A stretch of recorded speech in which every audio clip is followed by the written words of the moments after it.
113ാമത് അയിരൂർ ചെറുകോൽപ്പുഴ ഹിന്ദുമത പരിഷത്തിന് ഇന്ന് തുടക്കമാകും. കൊല്ലം, പത്തനംതിട്ട ജില്ലകളിൽ നിന്ന് പുറപ്പെട്ട ഘോഷയാത്രകൾ 11 മണിയോടെ വിദ്യാധിരാജ നഗറിൽ സംഗമിക്കും. വൈകിട്ട് 4-ന് ഗവർണർ രാജേന്ദ്ര വിശ്വനാഥ് ഹർലേക്കർ ഉദ്ഘാടനം നിർവഹിക്കും. പെരുംകുളം ചെങ്കോൽ അധീനം ശിവപ്രകാശ സന്നിധി സ്വാമികൾ ചടങ്ങിൽ പങ്കെടുക്കും. ഫെബ്രുവരി 9 വരെയാണ് ദക്ഷിണ ഭാരതത്തിലെ ഏറ്റവും വലിയ ഹിന്ദുമത മഹാസമ്മേളനം പമ്പ മണപ്പുറത്ത് നടക്കുക. ഫെബ്രുവരി 5-ന് RSS സർസംഘചാലക് ഡോക്ടർ മോഹൻ ഭാഗവത് പരിഷത്തിൽ പങ്കെടുക്കും.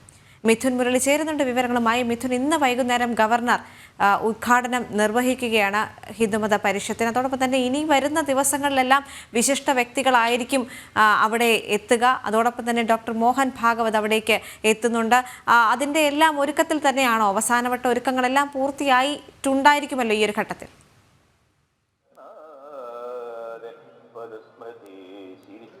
ദേവിക, അവസാനവട്ട ക്രമീകരണങ്ങളെല്ലാം പൂർത്തിയായിട്ടുണ്ട്. ഇനി അല്പസമയത്തിനുള്ളിൽ തന്നെ 11 മണിയോട് കൂടി തന്നെ വിവിധ ഭാഗങ്ങളിൽ നിന്ന് പുറപ്പെട്ട പത്തനംതിട്ട, കൊല്ലം ജില്ലകളിൽ നിന്ന് പുറപ്പെട്ട ഘോഷയാത്രകളെല്ലാം വിദ്യാധിരാജ സ്മൃതി മന്ദിരത്തിന് സമീപത്തേക്ക് എത്തും. ഇവിടെ നിന്നും സ്വീകരിച്ചയനിച്ച് വാദ്യമേളങ്ങളോട് കൂടിയാണ് പ്രധാന വേദിയിലേക്ക് ഘോഷയാത്രകളുടെ സംഗമത്തെ എത്തിക്കുക. തുടർന്ന് ഛായാചിത്ര പ്രതിഷ്ഠ, പതാക ഉയർത്തൽ ഹിന്ദുമത മഹാമണ്ഡലം അധ്യക്ഷൻ PS നായർ നിർവഹിക്കുന്നതോടുകൂടി ഒരാഴ്ചത്തെ ഹിന്ദുമത പരിഷത്തിന് തുടക്കമാവുകയും ചെയ്യും. ഇപ്പോൾ ഹിന്ദുമത മഹാമണ്ഡലം ഭാരവാഹികൾ നമ്മളോടൊപ്പം ചെയ്യുന്നുണ്ട്. ഹിന്ദുമത മഹാമണ്ഡലം അധ്യക്ഷൻ PS നായർ ചേരുന്നു. എല്ലാവിധ ഒരുക്കങ്ങളും പൂർത്തിയായിരിക്കുന്നു. അല്പസമയത്തിനുള്ളിൽ തന്നെ ഘോഷയാത്രകൾ എത്തുകയാണ്. അവസാനവട്ട തയ്യാറെടുപ്പുകൾ എന്ന് പറയാൻ എന്തൊക്കെയാണുള്ളത്? ഇനിയും തയ്യാറെടുപ്പെന്ന് പറയാൻ ഒന്നുമില്ല. എല്ലാം പൂർത്തീകരിച്ചു കഴിഞ്ഞു. 3 ജാഥകളും ഇപ്പോൾ 10:30 മണിക്ക് ഇവിടെ എത്തുകയാണ്. ഇതുകൂടാതെ കൊട്ടാരക്കര സദാനന്ദാശ്രമത്തിൽ നിന്ന് ആദ്യമായി അവിടുന്ന് ഏതാണ്ട് 100ഓളം ആളുകൾ അവിടുത്തെ ഏറ്റവും ശ്രേഷ്ഠനായ സന്യാസി അടക്കമുള്ളവരോടുകൂടി എത്തിച്ചേർന്നിരിക്കുകയാണ്. വരുന്ന ആളുകളിൽ കേരളത്തിൻ്റെ വിവിധ ഭാഗങ്ങളിൽ നിന്നുള്ള പദയാത്രകൾ ഇതുപോലെ ആശ്രമങ്ങളിൽ നിന്നും ഹിന്ദു സംഘടനകളിൽ നിന്നും എത്തണം എന്നുള്ള ആഗ്രഹമാണ് ഞങ്ങൾക്ക്. അത് പ്രാവർത്തികമാക്കാനുള്ള പ്രവർത്തികൾ ഇനി ഉണ്ടാവും. ഇതുവരെ ചെയ്തിട്ടുള്ള പ്രവർത്തികളെല്ലാം ഞങ്ങൾ ഉദ്ദേശിച്ച പോലെ പൂർത്തീകരിച്ചിട്ടുണ്ട്. എല്ലാ അറേഞ്ച്മെൻറ്റും ചെയ്തു. ക്ഷണിച്ചിട്ടുള്ള എല്ലാ ആൾക്കാരും എത്തുമെന്ന് അറിയിച്ചിട്ടുണ്ട്. ഇന്ന് ഗവർണർ 4 മണിക്ക്, നമ്മുടെ കേരള ഗവർണർ 4 മണിക്ക് ഉദ്ഘാടനം ചെയ്യപ്പെടുന്നതോടുകൂടി ഈ മേള 8 ദിവസം നീണ്ടു നിൽക്കുന്ന മേള ഇവിടെ തുടക്കം കുറിക്കുകയാണ്. രാജ്യത്തിനകത്തും പുറത്തു നിന്നുള്ള സന്യാസി ശ്രേഷ്ഠന്മാർ, ഒപ്പം തന്നെ വിവിധ ഹൈന്ദവ സംഘടനകളിൽ നിന്നുള്ള ഇപ്രാവശ്യം കേരളത്തിന് പുറത്തു നിന്നും ഇന്ത്യക്ക് പുറത്തു നിന്നുള്ള സന്യാസി ശ്രേഷ്ഠരെത്തുന്നുള്ള ഒരു പ്രത്യേകത ഈ പ്രാവശ്യത്തെ പരിഷത്തിലുണ്ട് എന്നുള്ളതാണ് വസ്തുത. അതോടൊപ്പം തന്നെ വിശിഷ്ടമായിട്ടുള്ള ഒരു സാന്നിധ്യം RSS സർസംഘചാലകന്റെയാണ്. അപ്പോൾ അതിലൊരു കാര്യം, ഒരു ആകാംക്ഷയുള്ളത്, അദ്ദേഹം പൊതുപരിപാടികളിൽ പങ്കെടുക്കുന്നത് അപൂർവമാണ്. അപ്പോൾ എത്ര സമയമായിരിക്കും ഇവിടെ ചെലവഴിക്കുക, എത്ര സമയമായിരിക്കും സംസാരിക്കുക എന്നറിയാൻ വേണ്ടിയുള്ള ഒരു ആകാംക്ഷ ഉണ്ടാവും. കേരളത്തിന് തന്നെ അഭിമാനം തോന്നുന്ന രീതിയിൽ ഹിന്ദുമത പരിഷത്തിൽ RSSന്റെ മുഖ്യ ആള് ഡോക്ടർ മോഹൻ ഭാഗവത്ജി എത്തുകയാണ്. ഇന്ന് 4 മണിക്ക്, 5-ാം തീയതി 4 മണിക്ക് അദ്ദേഹം 2.5 മണിക്കൂറിൽ കൂടുതൽ ഇവിടെ പ്രഭാഷണം നടത്തുമെന്നാണ് പറഞ്ഞിട്ടുള്ളത്. ഭാരവാഹികളുമായിട്ട് ഏതാണ്ട് 25 മിനിറ്റോളം അദ്ദേഹം സംവദിക്കുന്നുണ്ട്.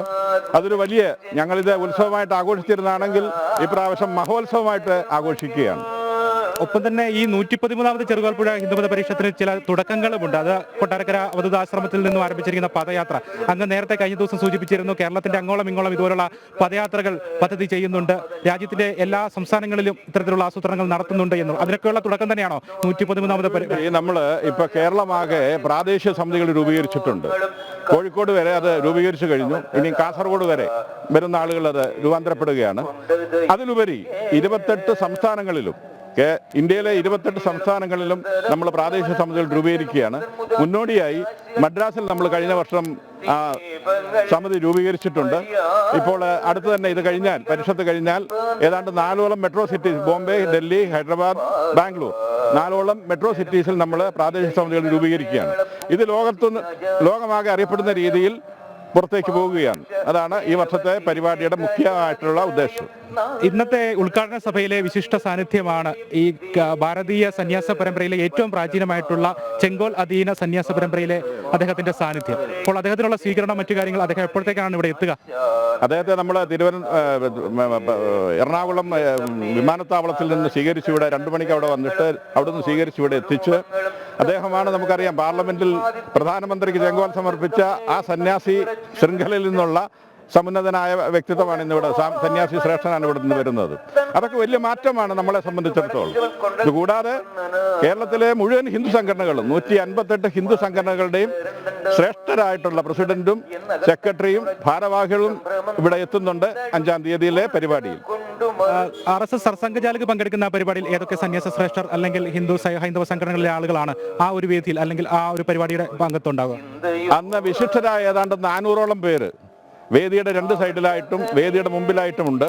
വേദിയിൽ അദ്ദേഹം മാത്രമാണ് പ്രസംഗിക്കുന്നത്. പിന്നെ ഭാരവാഹികളായിട്ട് ഞങ്ങൾ 2-3 പേര്, അധ്യക്ഷനും അല്ലെങ്കിൽ സ്വാഗതവും കൃതജ്ഞതയും പറയുന്ന 4 പേരെ ഉണ്ടാവുള്ളൂ വലിയ വേദിയിൽ. ബാക്കി വേദിയിലെ 2 സൈഡിലായിട്ട് ക്രമീകരിച്ചിരിക്കുന്ന ചെറിയ വേദികളിലും ഫ്രണ്ടിലത്തെ VIP പവലിയിലുമാണ് ഏതാണ്ട് ഈ പറഞ്ഞ 400ഓളം പേര് വന്ന് ഇരിക്കുക. അത് വളരെ വിശിഷ്ടരായിട്ടുള്ളവരാ. എല്ലാവരുടെ പേര് പറയാൻ പറ്റാത്തതുകൊണ്ട് അത് സൂചിപ്പിക്കുന്നില്ല. 105 അംഗ ഭരണസമിതി, ഹിന്ദുമത മഹാമണ്ഡലം ഭരണസമിതിയെ സംബന്ധിച്ചിടത്തോളം അന്ന് ചട്ടമ്പി സ്വാമികൾ ഉപദേശിച്ച ആ സന്യാസ പരമ്പരയിലെ അദ്ദേഹത്തിന്റെ ശിഷ്യർ പറഞ്ഞ അതേ പ്രമാണങ്ങൾ പ്രകാരം ഇന്നും തുടർന്നു പോരുന്നു. ആ 105 അംഗ ഭരണസമിതിയെ സംബന്ധിച്ചിടത്തോളം ഇനി വലിയൊരു വിജയത്തിന്റെ ദിവസങ്ങളാണല്ലോ ഇത്. എന്താണ് ഇപ്പോൾ ഭരണസമിതി ഒന്നാകെ ഒറ്റക്കെട്ടോടെ മുന്നോട്ട് പോവുകയാണല്ലോ? സത്യത്തിൽ ഈ പരിഷത്തിയുടെ രൂപം കൊണ്ട് തന്നെ നമ്മുടെ ഹിന്ദു സമൂഹത്തിലെ അനാവശ്യമായിട്ടുള്ള പ്രവണതകൾ മാറ്റി എല്ലാ ഹിന്ദുക്കളെയും ഒന്നിക്കുക എന്നുള്ള ഒരു ഉദ്ദേശമായിരുന്നു. ഇന്ന് അതേതാണ്ട് പ്രാവർത്തികമായി. നമുക്കറിയാം, ഇതൊരു പ്രത്യേക വിഭാഗത്തിൻ്റെ എന്ന് പറഞ്ഞിരുന്ന സമൂഹത്തോട് നമ്മൾ തുറന്നു കാട്ടുകയാണ്.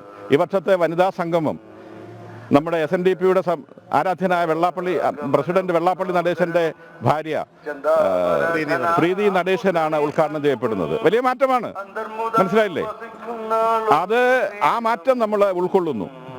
ഇത് എല്ലാ ഇതുപോലുള്ള സംഘടനകളും ഇനിയുള്ള നാളുകളിൽ ഇവിടെ വരും, അത് ഉറപ്പാണ്. അതിന്റെ മുന്നോടിയായിട്ടാണ് ഈ 158 ഹിന്ദു സംഘടനകളുടെ ആൾക്കാരെ നമ്മൾ ഇവിടേക്ക് ക്ഷണിച്ചിട്ടുള്ളത്. അവരെല്ലാം വരുമെന്ന് അറിയിച്ചിട്ടുണ്ട്. ലോക ശ്രദ്ധ ആകർഷിക്കുന്ന രീതിയിലേക്ക് വരും വർഷങ്ങളിൽ മാറ്റം തീർച്ചയായിട്ടും വരുന്ന ആളുകളിൽ വരും വർഷങ്ങളിൽ ഇത് ലോക ശ്രദ്ധയിലേക്ക് പോകും എന്നുള്ളത് ഉറപ്പാണ്. ഹിന്ദുമത മഹാമണ്ഡലം അതിനുവേണ്ടിയുള്ള പരിശ്രമത്തിലാണ്. ഇപ്പോഴത് നമ്മൾ വിജയിച്ചു കഴിഞ്ഞു. 105 ഈ പറഞ്ഞ പോലെ 105 കമ്മിറ്റി അംഗങ്ങളുണ്ട്. ഞങ്ങളുടെ ഒരു വലിയ കുടുംബമുണ്ട്. 1500ഓളം കുടുംബാംഗങ്ങളുണ്ട്. എല്ലാവരും കൂടി സഹകരിച്ചാൽ നമുക്കിത് വളരെ എളുപ്പത്തിൽ ചെയ്യാവുന്നതാണ്. ബുദ്ധിമുട്ടൊന്നുമില്ല. ഒരു പതിറ്റാണ്ട് 13 വർഷം പിന്നിട്ട ഹിന്ദുമത പരിഷത്തിന്റെ ഹിന്ദുമത മഹാമണ്ഡലം ഭാരവാഹികളാണ് നമ്മളോടൊപ്പം ചേർന്നത്. അവർ പറയുന്നത് ലോകശ്രദ്ധ ആകർഷിക്കുന്ന രീതിയിൽ ഇനി വരും വർഷങ്ങളിലുള്ള ഹിന്ദുമത പരിഷത്തിനെ വിജയകരമായ രീതിയിൽ മുന്നോട്ട് കൊണ്ടുപോകുന്നതിന് സനാതനധർമ്മ പ്രഘോഷണങ്ങൾ ലോകമെങ്ങും പ്രചരിപ്പിക്കുന്നതിന് ആവശ്യമായിട്ടുള്ള കാര്യങ്ങൾ നടപ്പിലാക്കുന്നതിന് വേണ്ടിയുള്ള കാര്യങ്ങൾ വരും വർഷങ്ങളിലും ഉണ്ടാകും. സംസ്ഥാന വ്യാപകമായിട്ടുള്ള പദയാത്രകൾ വരും വർഷങ്ങളിൽ, അതോടൊപ്പം തന്നെ രാജ്യത്തിന്റെ വിവിധ സംസ്ഥാനങ്ങൾ കേന്ദ്രീകരിച്ചുകൊണ്ടുള്ള കമ്മിറ്റികൾ രൂപീകരിച്ചുകൊണ്ടുള്ള പ്രവർത്തനങ്ങൾ അടുത്ത വർഷങ്ങളിൽ ഉണ്ടാകും എന്ന് തന്നെയാണ്. ഇപ്പോൾ ഞാനിപ്പോൾ നിൽക്കുന്നതിന് തൊട്ടടുത്ത് സമീപത്തുള്ള വിദ്യാധിരാജ സ്മൃതി മന്ദിരത്തിലേക്ക് ഈ ഘോഷയാത്രകളെല്ലാം അല്പസമയത്തിനുള്ളിൽ സംഗമിക്കും. ഇവിടെ നിന്നും ഘോഷയാത്രകളെ സ്വീകരിച്ചാനയിച്ച് വാദ്യമേളങ്ങളുടെ അകമ്പടിയോടുകൂടി വേദിയിലേക്ക് എത്തിക്കും. വേദിയിൽ ഛായാചിത്രം, വിദ്യാധിരാജ ചട്ടമ്പി സ്വാമികളുടെ ഛായാചിത്രം പ്രതിഷ്ഠിക്കും. ഭദ്രദീപം തെളിയിച്ച് പതാക ഉയർത്തുന്നതോടുകൂടി ഹിന്ദുമത മഹാമണ്ഡലം അധ്യക്ഷൻ PS നായർ പതാക ഉയർത്തുന്നതോടുകൂടി ഈ വർഷത്തെ ചെറുകോൽപ്പുഴ ഹിന്ദുമത പരിഷത്തിന് ഇന്ന് തുടക്കമാവുകയാണ്. കൊല്ലം, പത്തനംതിട്ട ജില്ലകളിൽ നിന്ന് പുറപ്പെട്ട ഘോഷയാത്രകൾ 11 മണിയോടെ വിദ്യാധിരാജ നഗറിൽ സംഗമിക്കും. വൈകിട്ട് 4-ന് ഗവർണർ രാജേന്ദ്ര വിശ്വനാഥ് ഹർലേക്കർ ഉദ്ഘാടനം നിർവഹിക്കും. പെരുംകുളം ചെങ്കോൽ അധീനം ശിവപ്രകാശ സന്നിധി സ്വാമികൾ ചടങ്ങിൽ പങ്കെടുക്കും. ഫെബ്രുവരി 9 വരെയാണ് ദക്ഷിണ ഭാരതത്തിലെ ഏറ്റവും വലിയ ഹിന്ദുമത മഹാസമ്മേളനം പമ്പ മണപ്പുറത്ത് നടക്കുക. ഫെബ്രുവരി 5-ന് RSS സർസംഘചാലക് ഡോക്ടർ മോഹൻ ഭാഗവത് പരിഷത്തിൽ പങ്കെടുക്കും. മിഥുൻ മുരളിയാണ് അവിടെ നിന്ന് തത്സമയം ചേർന്നത്.